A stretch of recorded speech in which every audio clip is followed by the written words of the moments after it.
All aboard the Skylark. Yeah. Who we got on today then? We got Vince up the bows. It's the Ugly Boys Club. Morning, Vince. Morning.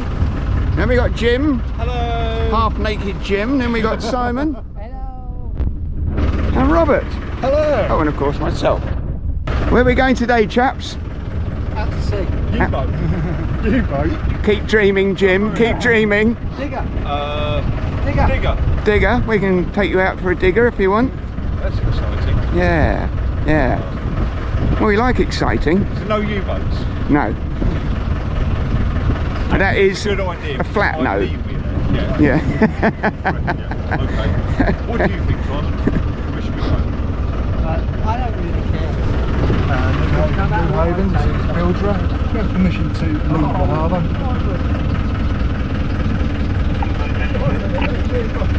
Okay, thanks. Have you decided? I'm deciding Go, yeah. where he's going.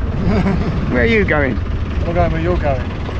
Right. It's all down to you. Is it? Who's going to have to make a decision? I'm going to be going down the end of the shop. You got Fortuna, Braunton and Blanefield. And then you're coming really inshore, so it's probably about the only options really, isn't it? Yeah.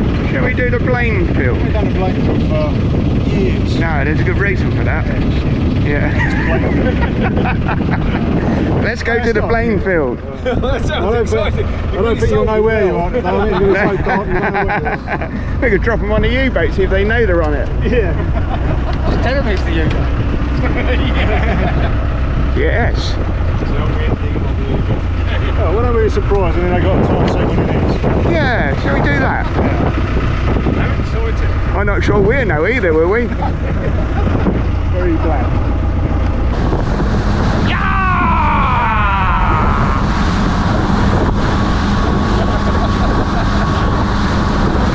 Right, we're on site. At the Blanefield. What have we got there? We got about 30 full to the bottom. And the boys are setting the shot up. Vince up at the bows again. And You like getting the bells? Jim's putting the shot together. Yes. Thank you, Jim. Look, correctly put together. Oh, well done. We've got the clip on. Yeah. Like we had last time. Wonderful. And then we had this shot that Simon very kindly donated to us.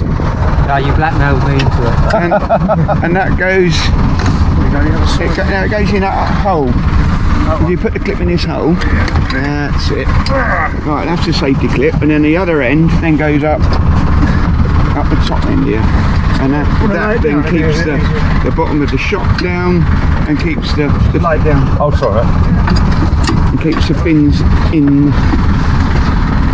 the ground. Undo that carabiner. I think we need to upgrade your screw gate one. Can't use screw gate on the sea because it rusts.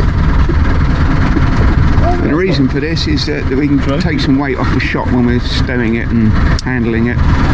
So it all seems to work quite well. Alright, so I've just ready. Hold up, let's see what speed over doing on this.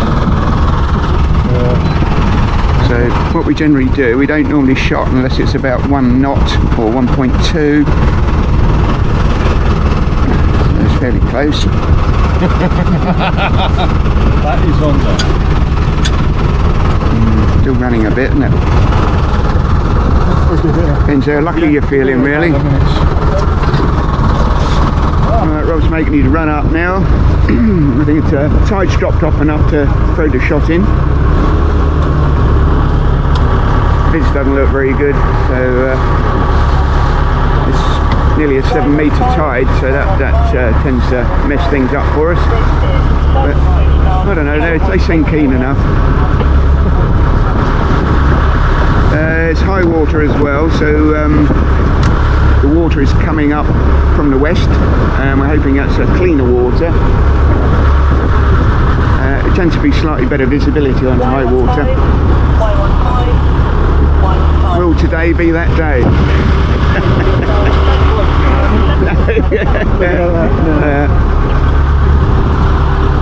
Last full week's been pouring with rain and wind. Well, you've got the dredger in the harbour as well, haven't we? Yeah, the rain doesn't help, does it? No. Overflows the river, so it'll come pouring out. So coming out, the cook beer's coming out. Yeah. Well, and then that treasure, if that's dropping it due south of New Haven, and it's high water, it's going to bring it all up here, isn't it? Yeah, it should be like diving in a pint of Guinness. I don't mind Guinness. I don't know if I want to dive in it.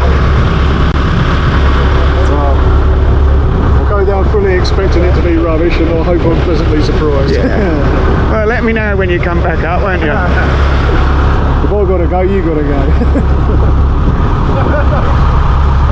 Right, I don't know if you can see that. There's a little arrow dust, and the red circle is the wreck. We're heading up towards that. Stand by, Jim. So you can actually see the wreck on the seabed. That's the actual image of it. Jim's ready. We've got 36 metres of line. Hopefully we'll get it on the wreck. We haven't got a lot spare. We're going across midships at the moment. Best chance of getting it. Here it comes now, coming up on the sounder. Stand by. That's standing up about 26 metres. Go. Another shot. And there it is.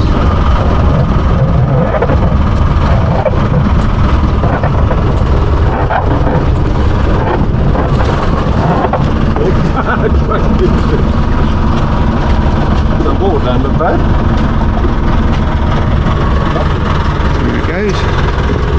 The buoy at the front is a slack water buoy. That will go underwater in a minute, and then that surfaces when it's slack. If it's spring tides, if it's not up, we'll get in when it's 0.7 of a knot, regardless of whether that's up or not. Big one's just a marker buoy, and there's a trailing buoy, which then gives you the direction of the tide, and then we know where to drop the divers off.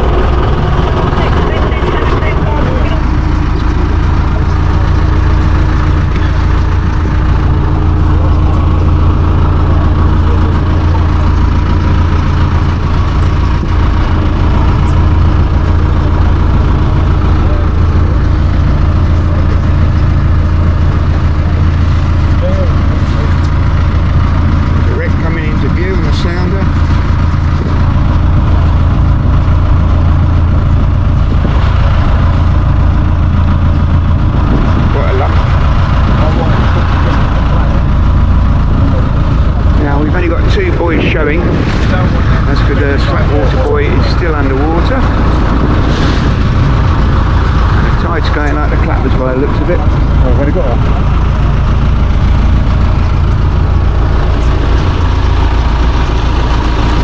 Now Rob's just running up the line and to see whether the shot's in. I think there's a shot down there, so that's quite handy.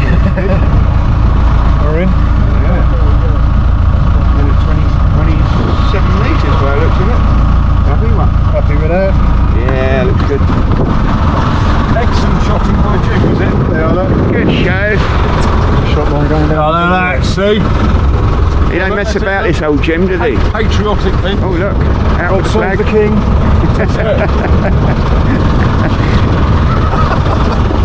Oh, look at that, fantastic. And Simon's just getting his kit ready. He's going to go in the middle with his rebreather, because nobody likes diving with someone with a rebreather. They're the devil's work. Sorry, Jeff. Right, so we're up tide at the moment. It's going to be on your side, Jim. It's going to be on your side. You're going to go. So basically we drop them up tide of that slack water buoy, and then they drift onto the shop. Simon's head is going.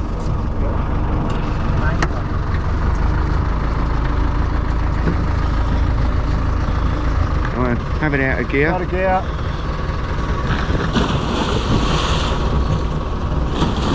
And they pop.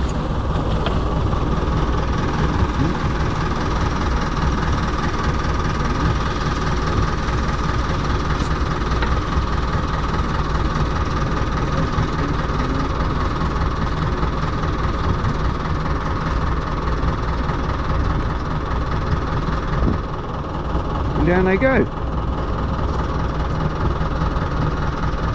Now we see a lifting bag come up in probably about, I don't know, 5 minutes time. They sort themselves out, and that will have the shot on it, and they will have tied in on a waster. Simon getting ready? Right, we could give him a hand. There's a lift bag come up. Well, the boys did well. It took them 4 minutes to do that, so well done, chaps. I'll go and pick it up in a sec.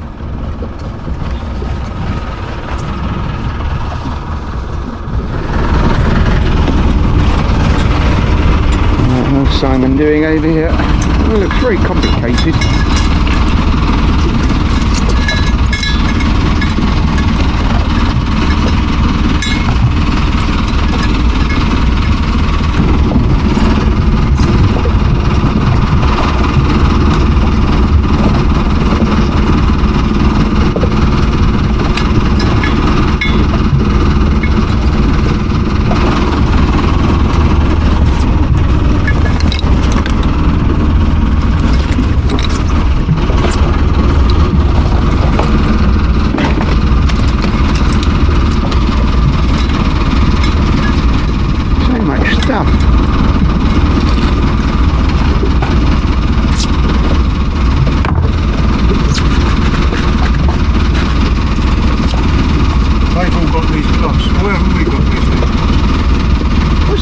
About those gloves.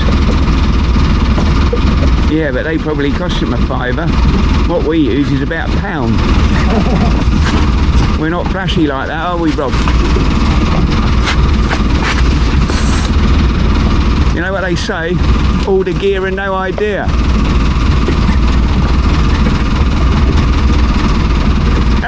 Good when you throw that in, now you can't answer back.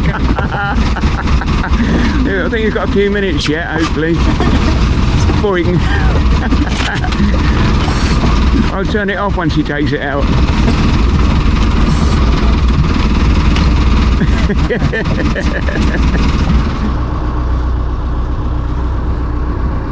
Right, Simon just getting ready to go in. Again, we're going to run up on the slack water buoy and drop him off in front of it. Stand by. Looking like Vince and Jim are on the way up, but it's still very close to the shot. There he goes.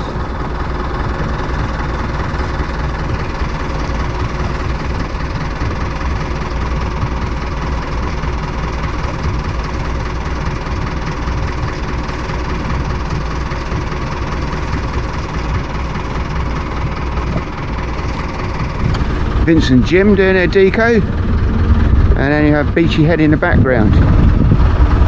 Now, what we managed to find out is the first observation of Beachy Head was by some French people, and they called it Beauchief. Had a meaning of beautiful headland, and then it sort of got broken up. I think it's sort of 1270 something, I believe. And then it sort of got broken up and sort of turned into sort of Beachy Head eventually. But anyway, that was the origins of it, and that's why we decided to call ourselves Beauchief Wreck Divers, didn't we, Robert? What's that? What? Beauchief Wreck Divers. That's us, yeah. Named from the first... Beautiful headland. Exactly. Oh, look out, here they are. Hello. Oh, hello. Right, I better get ready, help them in. Okay, well, it's myself and Jamie's turn now to jump in the water. This is a sketch that Jamie did many years ago when he was aged 9 3/4. Gives you a good idea of the general layout of the ship. Well, we've just started down on the wreck, sort of landed. It's quite handy because we landed right up on an anchor winch, so we know we're up on the bow. See a load of chain there, it's all going down into the hawser pipe. So yeah, if we follow that down, we should hopefully see a big old anchor hanging out the other end if it's still there. Blanefield sunk in a collision in May 1906. Out of a crew of 29, 6 were lost. It's a big old ship, 3 cylinder, 2 boilers. We know it's definitely the Blanefield, this one, because the bell was found by a chap called, I think, Michael Keane, who runs Sussex Shipwrecks, I believe, a charter boat out of Eastbourne.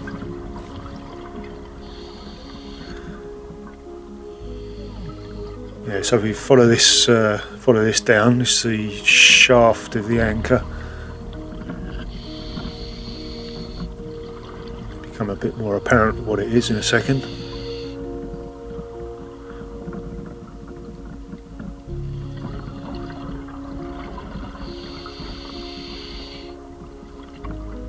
There it is, that's the bottom of it, and her flukes are poking up.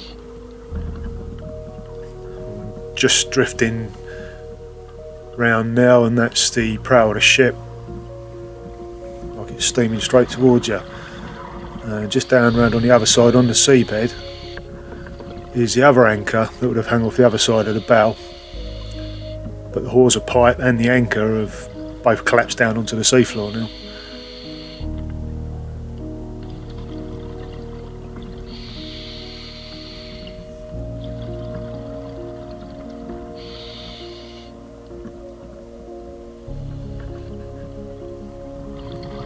Come back over the top of the bow, and we start swimming back towards the stern.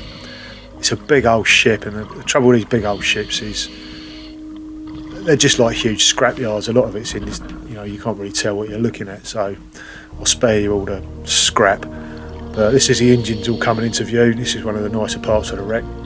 Big 3-cylinder triple expansion engine.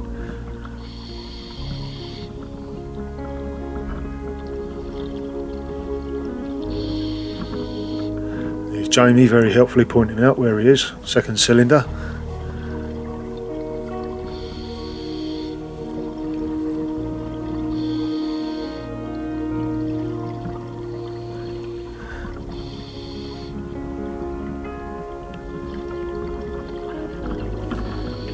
Yes, reported in a lot of the books you read about the Blanefield that the engine's the highest point of the wreck, being that they stand up so high, but it's not. So I don't know if it's a regular or something that's happened recently, but the stern section is poking right up in the air now, and it's by far and away the highest point, as you'll see later.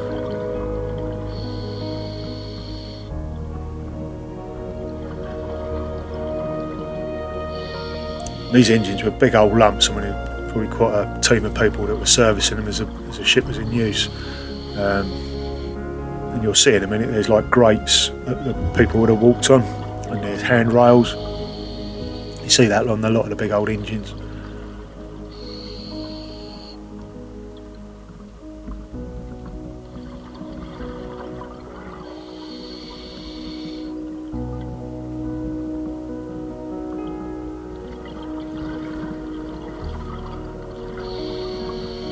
It's all the internal workings of it, all the crankshaft and rods.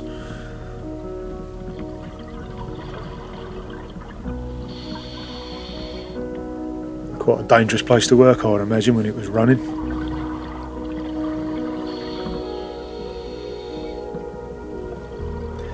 You can see some handrails down inside there. There's one of the gangways, that one's fallen down.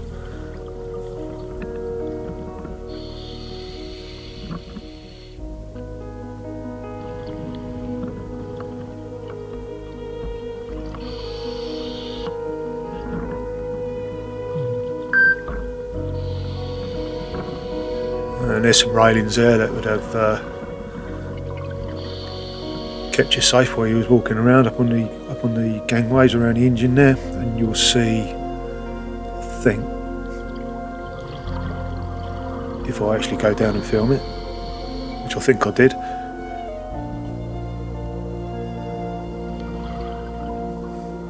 Maybe I didn't. Oh yeah, here we go. Yeah, it's just coming into view now. There's a gangway that's still in place. So you can see you'd be walking inside the engine area to work, and you've got the railings up there to keep you safe.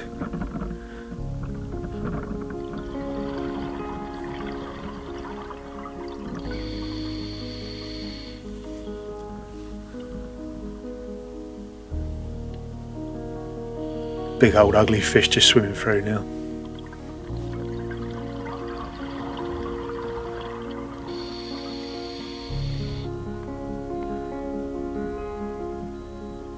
there's lots of information on the sinking of the Blanefield. I'll link to some of it in my blog in the description. But I did find a piece which is a bit more interesting that I've never seen before from one of the guys that was on the ship, who gives a bit of a detailed account.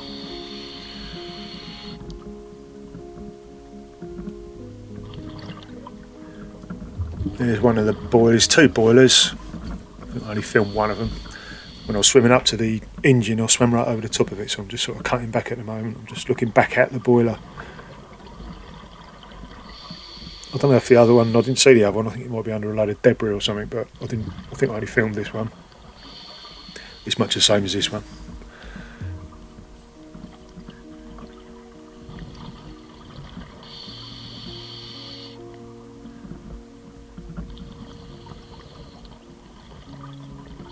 Yeah, but I'll read out what was reported in the local paper by one of the donkey men.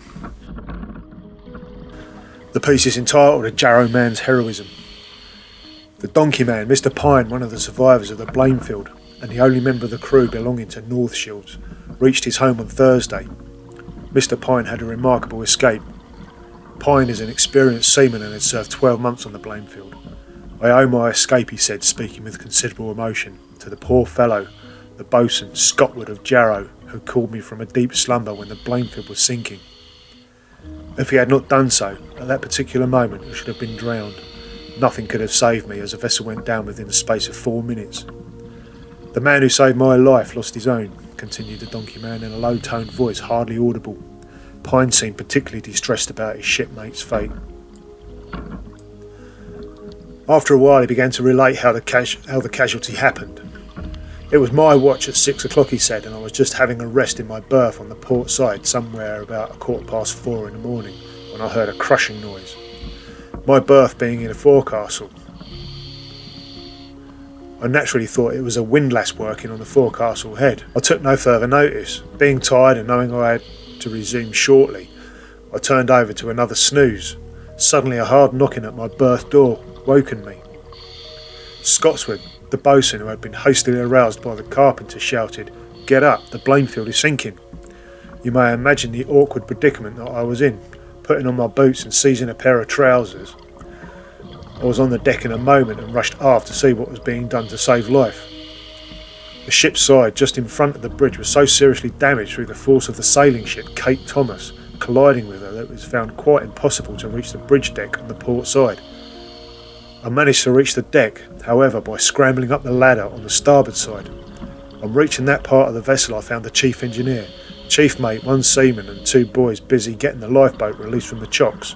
In the meantime I heard that when the vessels were in contact, most of the sailors had jumped aboard the Kate Thomas before she freed herself from the Blanefield. The lifeboat was never got out. The Blanefield went down within 4 minutes. There was no time whatever to get any of the boats out. The cry was now, 'Seize the lifebelts.' This was done. Those, including Captain Isaacs, who did not manage to escape over the bows of the sailing vessel, went down with the Blanefield. All I can remember seeing before the vessel took her last plunge was the captain, chief engineer, the first mate, 3 firemen and 2 youths, the ordinary seamen. We were all carried down with the steamer."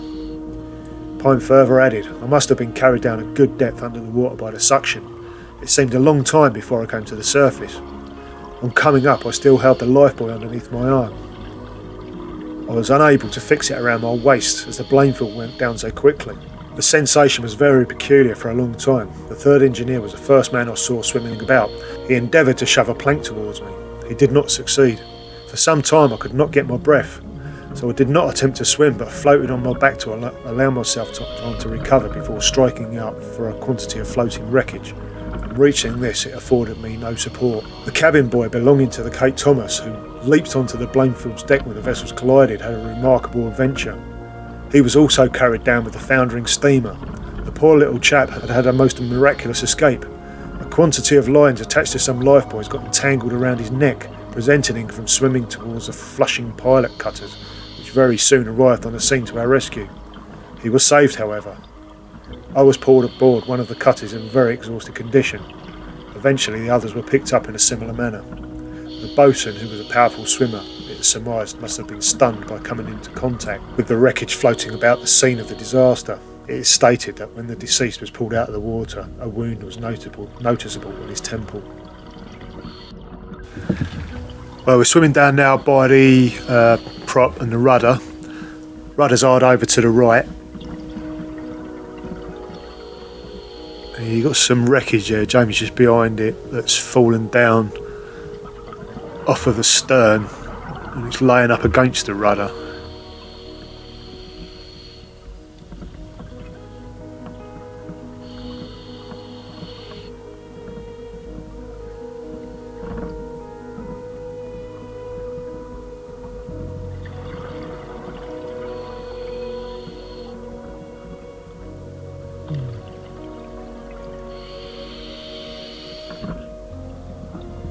A lot of debris down on the seabed around the stern area. That's the other side of the prop.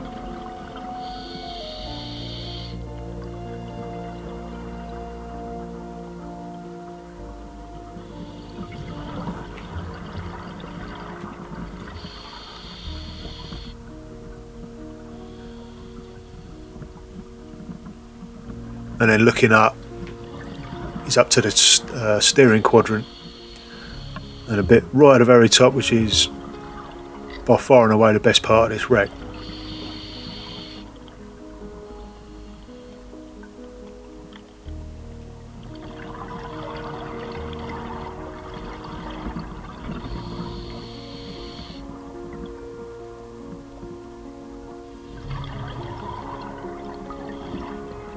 Alright, just back up onto the deck now.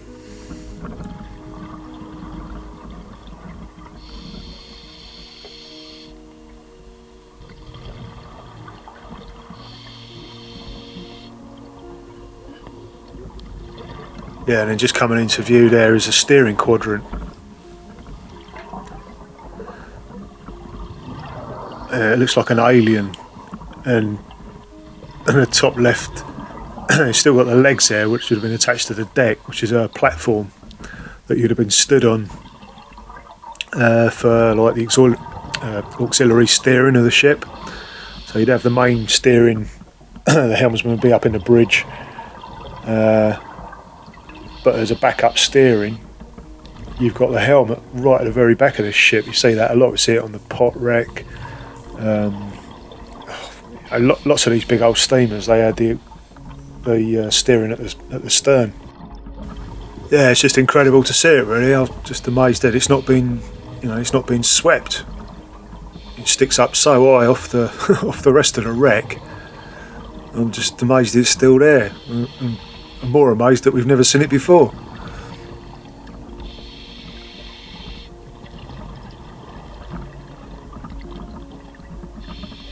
Yeah, it makes a great picture though. It's always good to see the helm.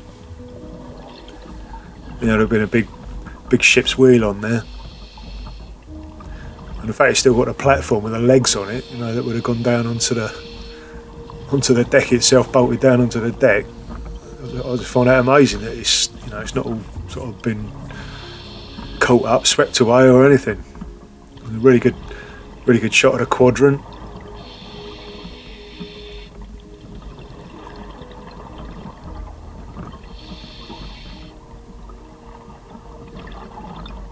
Yeah, so if you ever go out and visit the Blanefield, get the skipper to shot the drop amidships, have a look at the engines, and then just make your way up to the stern and just have a look at that. It's well worth it. I think next time we're down here, we'd get the knives out and we'd cut all that rope off of it and clean it up a little bit. Well, thanks for watching if you lasted this long. I think we're well into deco now, and this seems a great place to leave it. There's beers on the boat, so let's get out of here and get back up to the top. We are surfaced from the Blanefield. How did you find that, Simon? Awesome. What about you, Rob?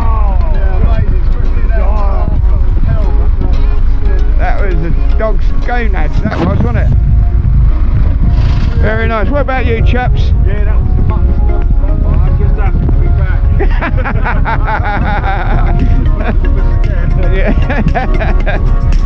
Yeah, that was good. And it's still got the rudder in position, hard over to starboard. Anyway, that's the old chat. It's red stripe time. Go on then. Oh, and I've got some Heineken Zero in there for the lady. Heineken Zero. Oh, no,